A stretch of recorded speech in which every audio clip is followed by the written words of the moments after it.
Let's talk about the stages of greenware clay. Greenware is unfired clay.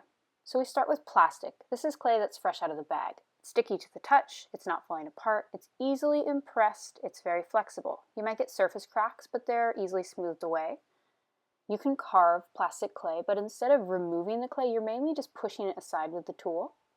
When starting projects, you pretty much always start with plastic clay. Things like pinch pots, rolling out coils, making slabs, and throwing on the wheel. Plastic. So leather hard is when clay is dried, it's less flexible, it can hold its shape. This is generally the strongest stage of greenware, and it's ideal for things like attaching, but you don't want to reach leather hard till you're done building. I like to think of it in 3 sub-stages. Wet leather hard is when the clay has just left the plastic stage. It's a bit tacky to the touch. You could still make a pretty good indentation by squeezing the clay between your fingers. It can bend, but not as dramatically. It'll start to crack.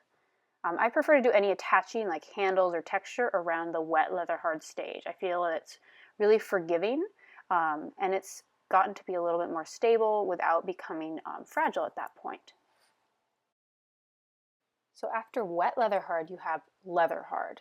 And this is also called the hard cheese stage. The clay is no longer sticky or tacky. It can bend slightly, but bending it too much and it will crack. And as you can see, as I carve it, it's just peeling away layers that don't really smush back together. That's why it's called hard cheese stage. Imagine you're carving a block of hard cheese. And as you see, if I want to bend it, I can bend it a little bit, but I'm going to start seeing some pretty significant cracks develop. So I really don't want to bend or shape it at this stage. I just want to maybe attach or carve at leather hard. Clay is a little bit harder to rehydrate at this point, so I want to be done with building. Dry leather hard. So the clay still retains moisture, but it's becoming quite dry. If you try to bend it, it will snap.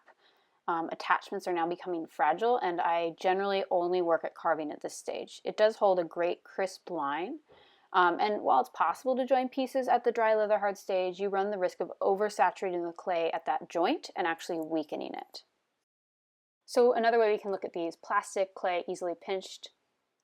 Wet leather hard, I could still pinch and smooth the clay a bit at this stage, but I need a little more pressure and it might start to crack at the pinch points. And leather hard, the clay is much firmer and difficult to impress with the fingers. All right, bone dry. This is the driest your clay will get, and it is at the most fragile stage. If you try to bend it, the piece will snap. You cannot rehydrate it at this point. Some people like to carve at this stage, but I don't recommend it because it does create a lot of dust, which remember we want to avoid. And your piece is really fragile, so it is so much easier to accidentally break parts of your clay. I recommend not getting to bone dry until you're 100% done with your work. So as you can see, really fragile. Bone dry clay has turned pale in color and is more chalky feeling.